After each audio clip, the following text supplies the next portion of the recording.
The case featured in this episode has been researched using police records, court documents, witness statements, and the news. Listener discretion is advised. All parties mentioned are innocent until proven guilty, and all opinions are my own.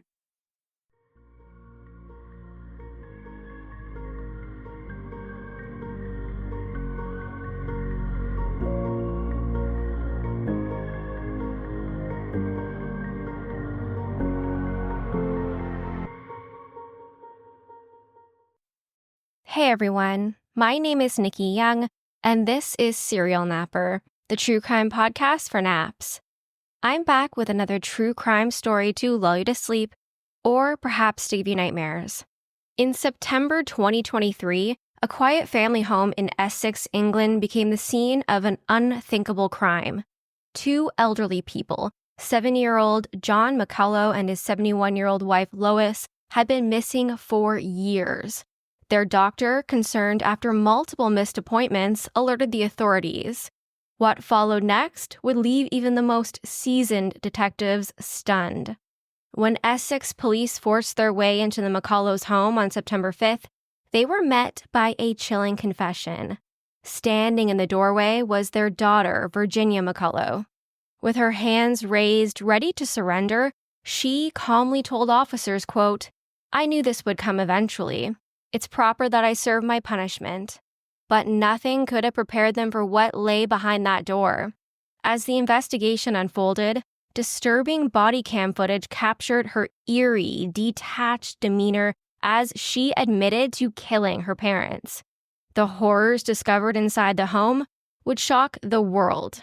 This case, as one veteran detective put it, quote, horrified even the most experienced murder investigators. So, dim the lights, put your phone down, and listen as I unravel the chilling story of Virginia McCullough, the secrets that were hidden in the walls of the McCullough family home, and the unspeakable acts that led to a crime so shocking, it continues to haunt everyone involved. So, let's jump right in. There is a reason that I've titled this episode The Diabolical Daughter. So we're going to start with the one and only Virginia McCullough. Born to John and Lois in October of 1987, she was their fifth daughter, their youngest, and a bit different from their other children, as the youngest tends to be. Virginia, who they lovingly called Gin or Ginny, was known to be eccentric and a bit reclusive. Even as she got older, she never kept up with modern trends. She's been described as old-fashioned. She liked to dress up in styles straight out of the 1950s. Not a surprise to anyone who knew her, later on in life, she would be diagnosed as autistic. She was on the autistic spectrum. The family lived in the small neighborhood of Great Baddow, which has a population of less than 15,000 people, an ideal location for those looking for a bit of a small-town charm just outside of the busy streets of London. They were described as middle class, with John working as a consultant before landing a gig teaching business studies at a local university. Though the lights were always kept on and there was always food on the table, the family dynamic was at times complicated and full of mental health issues. According to court records, much like his daughter Virginia, John was also on the spectrum. He had autism, a neurodivergent condition that was most definitely not understood back in the day. He craved structure, and he would have been seen as a man who stuck to routine and put his job above all else. Unfortunately, the rigidity of his life left him feeling overwhelmed, and he often turned to alcohol. John's wife, Lois, had her own struggles. She was a severe germaphobe, and while never officially diagnosed, she certainly displayed traits of obsessive-compulsive disorder. She kept the family house meticulous, nearly sterile. It wasn't the kind of place that felt like a family home that the children were truly allowed to live in. It didn't help that her anxiety often spurred her cleaning, and because she had agoraphobia, she spent much of her time in the house, ensuring that everything was kept clean at all times. Their children would later describe them best as, quote, functional rather than affectionate. The kids were functionally taken care of as best as they could be with 5 children to raise, but the home often lacked warmth. It was long ago now, but some from the community have said that growing up, the kids were often dirtied and bullied because of it, especially Virginia, who would be called Smelly Ginny. Others have said that the head of household, John, was so strict that many of the neighborhood kids were terrified of him. When his children did something that they weren't supposed to do, punishments were swift and heavy. 4 of the 5 McCullough children moved out as soon as they could, but the youngest, Virginia, stayed living at home with her parents. She picked up a few odd jobs here and there, including working at a local bar called The Ship, but she never really decided on any particular direction to take her life in. Still, she generally appeared to be a very friendly person who oftentimes went a little overboard in her generosity. Quite literally, she would shower her coworkers, neighbors, and other acquaintances with notes and gifts, to the point where it almost became a nuisance. It was strange and uncomfortable because she didn't know these people well enough to constantly be giving them these gifts. Even more strange was how this behavior directly contradicted the way that she was at home with her parents. Because she only worked part-time doing odd jobs here and there, her father would basically give her an allowance so that she had enough money to get the things that she wanted or needed. But still, this wasn't enough for her. She began stealing from her parents, taking out loans in their names without their consent or knowledge. When they would be contacted by the bank due to delinquent payments, Virginia would lie to them, telling them that they must have been hacked, that someone else had taken out those loans, had stolen their identity. Virginia would develop a shopping and online gambling addiction. She simply could not stop spending money that wasn't hers. The payoff was the feeling that she experienced during these transactions. It's likely why she also went out of her way to give random people presents. Maybe it made her feel okay about all of the money that she was spending. Money that didn't belong to her. Money that belonged to her parents. And Virginia's parents, they continued to fund her because she continued to lie to them. She said that she was working towards becoming an artist and that soon she would be getting paid well and would be able to pay them back. Yet Virginia had no intention of ever doing so. She told them that she was working full-time now, but her employer was unfairly holding back her pay. Her parents felt awful for her. In an email to a friend, her mother Lois wrote, quote, "I do hope Jen gets her full salary. Keep your fingers crossed for us." While it seemed like she had a good thing going, the accumulation of debt, it was just catching up to Virginia. And she knew that she wouldn't be able to continue stealing from her elderly parents much longer without getting caught. In March of 2019, she began contemplating killing both her mother and her father. Virginia began collecting mass amounts of prescription medication that she could use to poison them. She purchased a knife and instruments to be used to cut tablets that May. But it wouldn't be until June 2019 that she would finally decide that it was time to go through with her sinister plan. She began by testing the waters with how much prescription drugs would be needed to kill her father. Her dad would be the guinea pig.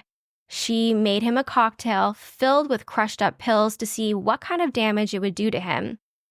The goal was to give them both enough drugs to kill them, but if that didn't work, she had a knife to finish the job. On the first try, Virginia's father, John, didn't die, but she decided that she would try again a few days later. On June 17, 2019, Virginia made both her mother and her father a drink mixed with a potent combination of prescription drugs, and then she put them in their individual beds for the evening. The next morning, she discovered her father, John, dead in his bed. However, her mother, Lois, she was still alive. Her mother was physically smaller than her father, so she had put less of the drugs in her drink. But as it turned out, her mother also decided not to finish the entire drink. Worried that her mother would now somehow turn her in for killing her father, she decided that she had to move on to Plan B to ensure that her mother died. While Lois was in bed listening to the radio with her headphones on, Virginia retrieved a pair of gloves and a hammer. She would later tell the police, quote, "She looked so innocent. She was just sat there listening to the radio.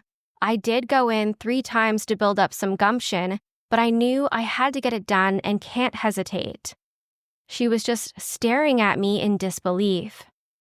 Then Virginia began to hit her mother in the head with the hammer. She later described the murder as, quote, "someone badly playing the xylophone. It was willy-nilly." That's how disconnected she is from the fact that she just murdered her own mother in cold blood in one of the most vicious of ways. When Virginia thought that the hammer was causing too much of a mess, she went to the kitchen and she retrieved a large knife to finish the job. Once her mother was dead, she allegedly repeated to her, "I'm sorry, I'm sorry."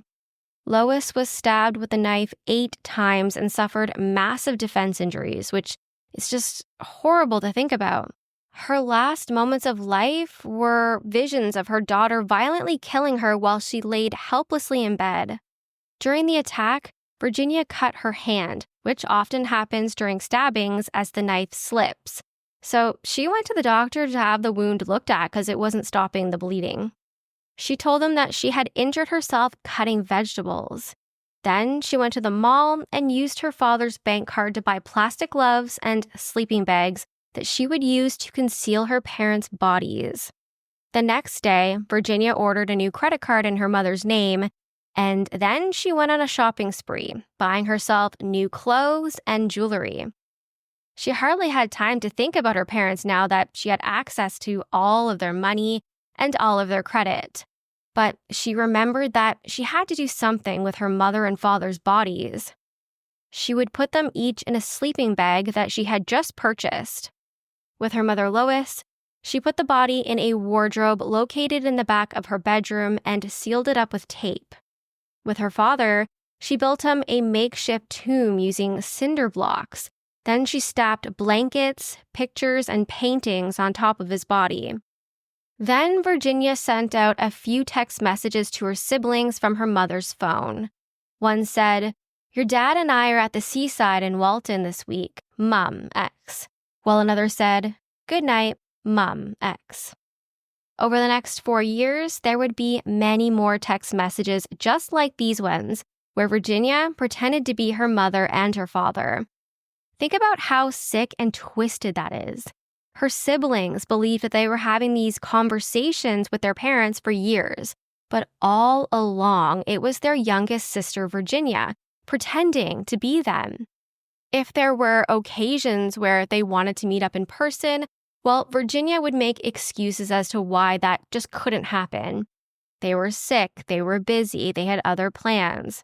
During the holidays and birthdays, she would buy cards to send off in their names. Virginia would even make phone calls pretending to be her mother. She would call the doctors to ask questions, keep up the illusion that Lois was still alive. She would even call the police as Lois to make trivial complaints so that there was documented evidence that Lois was still alive.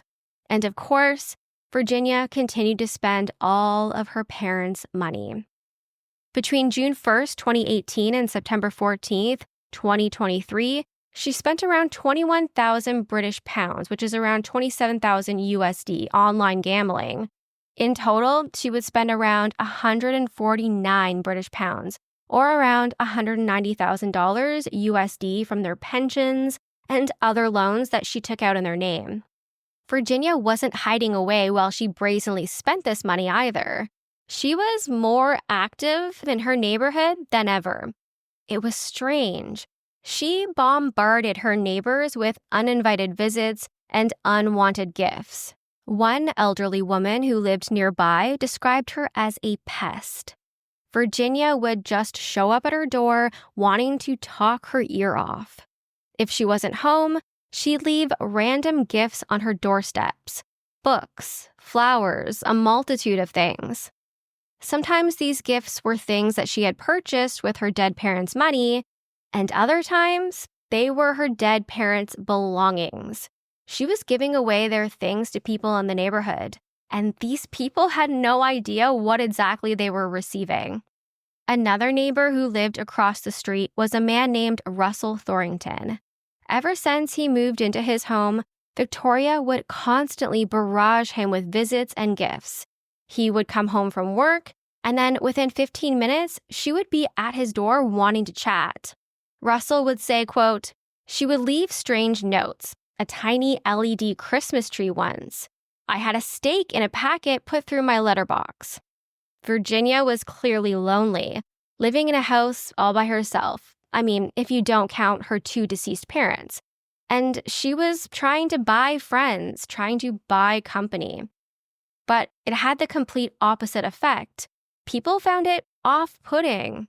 Her odd behavior didn't stop there. Just months before she was found out, she began pretending that she was pregnant. She would walk around wearing maternity clothing with a very obvious fake pregnancy bump, often carrying around hospital paperwork claiming that she was pregnant. Generally, people knew that she was faking it, but nobody really wanted to call her out on it.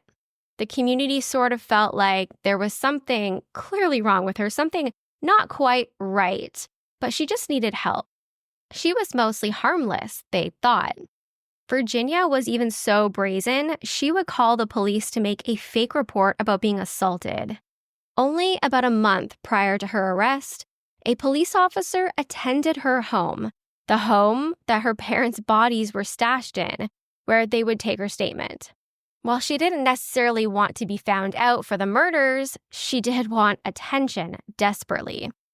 She would spend over 4 years in that home with the bodies of her dead parents. When people would ask, or even if they didn't ask, she'd say that her parents had moved out of town because they didn't like the gossipers in their neighborhood. Of course, her story always seemed to change depending on who she was talking to. Sometimes she would say that they were away on holidays. In 2020, this lie became really easy for her with the COVID lockdowns. This was particularly helpful in keeping her siblings and other family members away from the home. Her parents, they were elderly. They were at-risk individuals. She could easily say that they needed to stay home and away from people who might spread the illness to them. But her lies could not work forever. Eventually, they would catch up to her, and everything would come crashing down. In September 2023, Lois and John's doctor contacted the police because he was worried about their well-being. The elderly couple had not been in to see him in years. They kept canceling their appointments and making excuses as to why they couldn't pick up important prescription medication. The police contacted the McCullough home by phone, and Virginia answered. When they asked to speak to Lois and John, she told them that they were away, traveling. But the police, they weren't buying it. On September 15th, officers raided the home. Virginia was there, and she very calmly, very politely confessed to everything.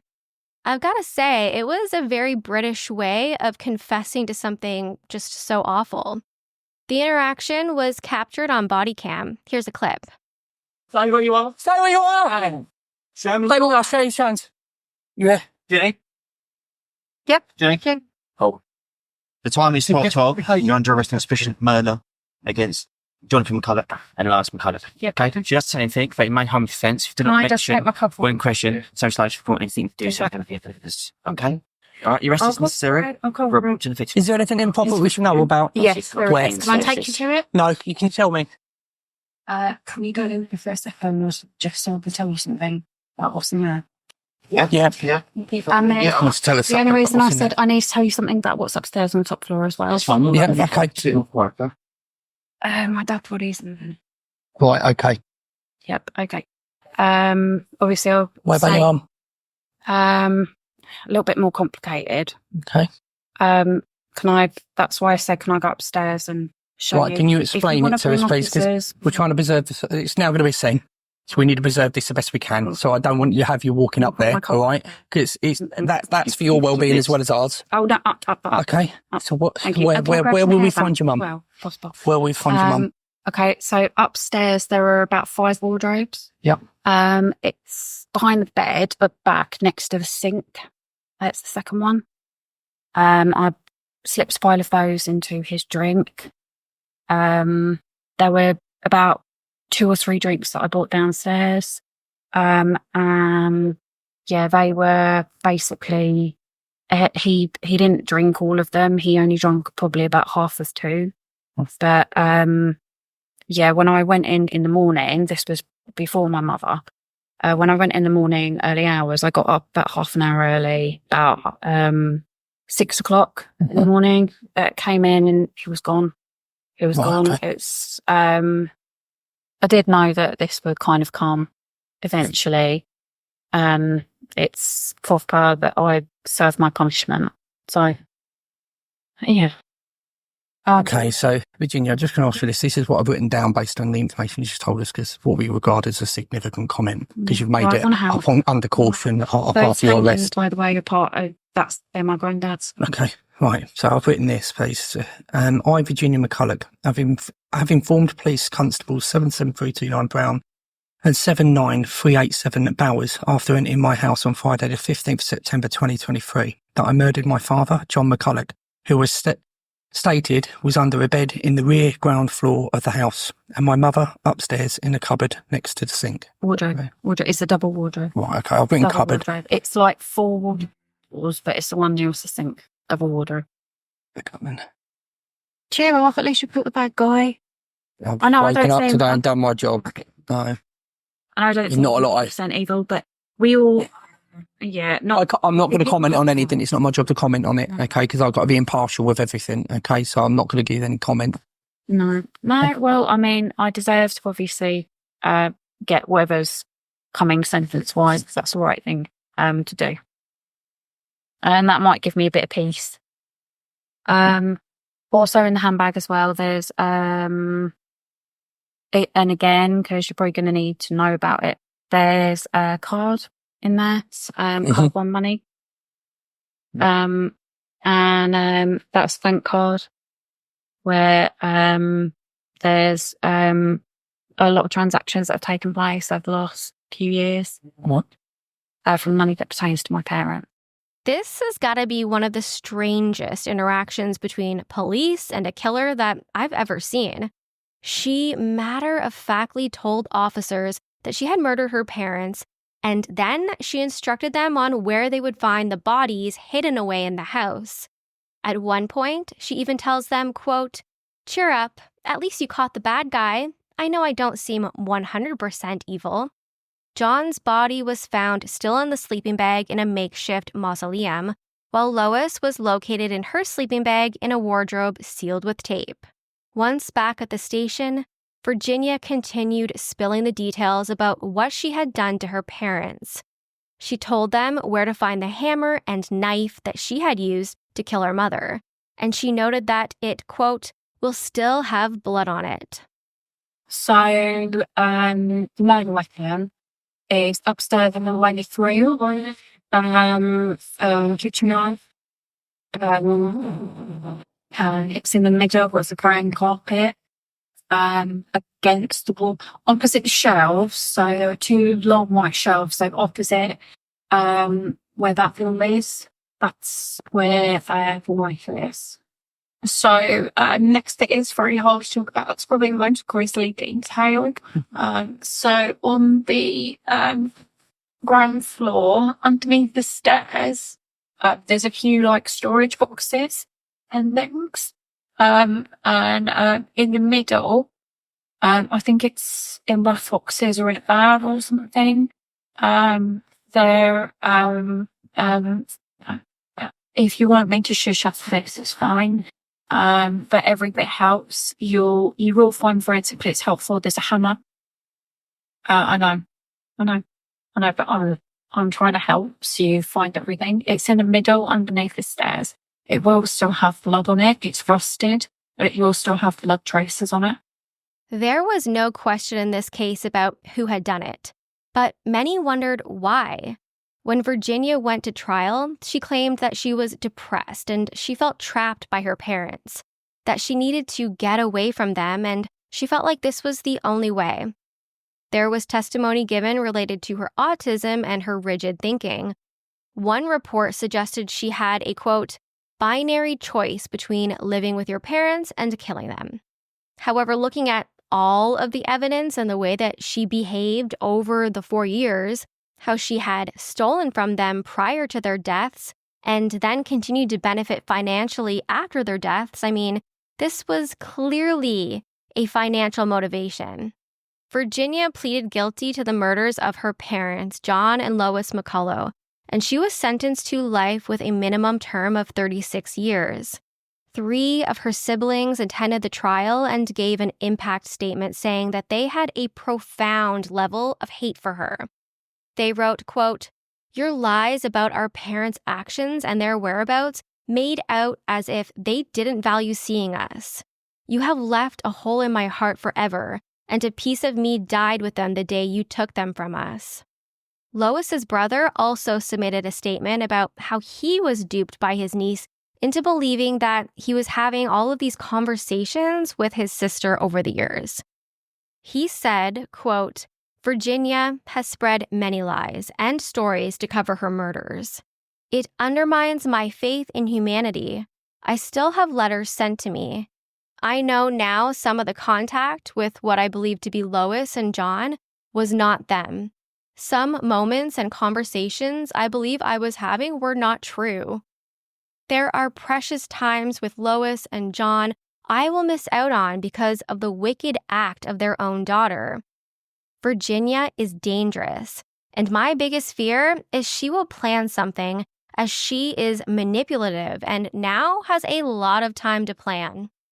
For 4 long years, Virginia lived in the house with the bodies of her deceased parents, lying to everyone from her own siblings to the police, all while profiting off of their tragic deaths. But it wasn't just the pensions that she stole. She went further, taking out loans in their names, selling their possessions, all to fuel her addiction to gambling and lavish living. Clothes, jewelry, bribes, whatever it took to buy affection, to buy a life she didn't deserve. In the end, though, the truth came crashing down. Her parents died knowing the monster she had become. And her siblings, they can never forget the betrayal. This is a story of greed, deception, and a family forever shattered by one of their own. Remember, not every evil wears an obvious face. That's it for me tonight. If you want to reach out, you can find me on Facebook at Serial Napper. You can find my audio on Apple or Spotify or wherever you listen to podcasts. I post all of my episodes in video format over on YouTube, so go check it out. And if you are watching on YouTube currently, I would love if you can give me a thumbs up and subscribe because every little bit helps. I also wanted to let you know that my Patreon will be up and running as of November 30th, so just a few days away. If you'd like to get your Serial Napper episodes early and ad-free, hop on over and check out the details at patreon.com/serialnapper. Until next time, sweet dreams, stay kind, especially in the comments. Bye.